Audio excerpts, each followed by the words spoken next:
Es eterna su misericordia, que lo digan los fieles del Señor.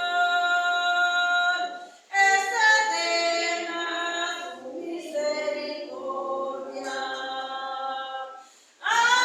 Aleluya, aleluya. Que el Señor esté con nosotros. Lectura del Santo Evangelio según San Marcos. Gloria a ti, Señor. En aquel tiempo decía Jesús a las turbas: el reino de Dios se parece a un hombre que echa cimiento en la tierra. Él duerme de noche y se levanta de mañana. La semilla germina y va creciendo, sin que él sepa cómo. La tierra va produciendo la cosecha ella sola. Primero los tallos, luego la espiga, después el grano. Cuando el grano está a punto, se mete a la hoz, porque ha llegado la siega. Dijo también: ¿con qué podemos comparar el reino de Dios? ¿Qué parábola usaremos? Con un grano de mostaza. Al sembrarlo en la tierra, es la semilla más pequeña, pero después brota, se hace más alta que las demás hortalizas y echa ramas tan grandes que los pájaros pueden cobijarse y anidar en ellas. Con muchas parábolas parecidas le exponía la palabra, acomodándose a su entender. Todo se lo exponía con parábolas, pero a sus discípulos se lo explicaba todo en privado. Palabra del Señor. Gloria a ti, Señor. Damos gracias, queridos hermanos, en esta oportunidad que nos da el Señor de poder una vez más compartir la palabra de Dios en este domingo número 11 del tiempo ordinario. Jesús, pues, que nos habla acerca del reino.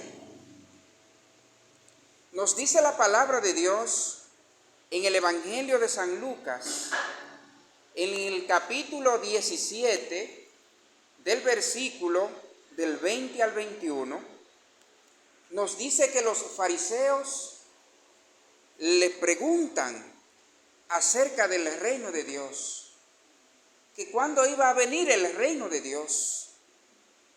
Jesús les dice a los fariseos que el reino de Dios no es cosa que podemos decir está aquí o está allí, pero sí les digo, dice el versículo 21, dice: en verdad, el reino de Dios está entre ustedes. Por eso la primera lectura nos dice el Señor a través de el profeta Ezequiel, que Dios va a escoger una rama y que la va a plantar en lo más alto de Israel, ¿sí? Y que esa rama va a crecer tan grande que los pájaros van a poder anidarse y reconocerán los demás árboles, dice la palabra, que el Señor ¿sí?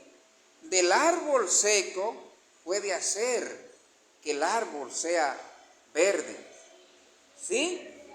Se refiere precisamente al reino de Dios. El reino de Dios que llega a nosotros cuando nosotros les abrimos el corazón al Señor. Le abrimos el corazón a Dios, nos despojamos del hombre viejo, ¿sí? Y el reino de Dios entonces empieza a caminar, empieza a abundar, a existir en nuestras vidas. Por eso en el Padre Nuestro, cuando rezamos, Padre nuestro que estás en el cielo, santificado sea tu nombre, venga a nosotros tu reino. No hay que esperar que nosotros partamos de esta tierra para estar en el reino de Dios. De cierto, Jesús por eso nos dijo, el reino de Dios está entre ustedes. Nosotros tenemos que hacer nuestro ese reino del Señor, tratando de observar sus mandamientos, observar sus preceptos, sus designios, ¿sí? Hacer lo que el Señor nos ha mandado, amén. Cuando nosotros dejamos que el Señor actúe en nuestras vidas, pues el reino de Dios se planta entre nosotros de tal manera que va creciendo y asimismo nosotros vamos dando frutos de tal manera que otros van observando nuestro testimonio, van observando a través de nosotros el caminar y ellos también se acercan hacia nosotros. Nosotros somos como sombras para ellos. Amén. Eso es el reino de Dios. Por eso el Señor en el Evangelio les habló a la multitud de muchas formas, pero en parábola. Sin embargo, a sus discípulos les explicaba con claridad. Amén. Muchas veces, queridos hermanos, nosotros, el Señor nos habla en parábola para que nosotros, pues, tratemos de tratar de escudriñar las Escrituras, escudriñar la palabra de Dios, para así nosotros ser verdadero discípulo del Señor. Al ser verdadero discípulo del Señor, podemos entender la palabra con claridad. Amén. Por eso cuando el Señor dice que el reino de Dios en el Evangelio es como un grano de mostaza, que es una semilla chiquititita que se siembra y ella va creciendo, que los pájaros vienen y hacen nido en ella. Es la palabra de Dios que se siembra en nuestros corazones y va creciendo en nuestras vidas, en nuestra familia, en nuestro alrededor, de tal manera que todo aquel que te escucha también pues se hace heredero de ese reino de Dios. Ojalá que nosotros podamos cada día más acercarnos al Señor, ¿sí? Para que el reino de Dios llegue a todas nuestras familias. Que Dios nos bendiga. Creo en un solo Dios, Padre Todopoderoso,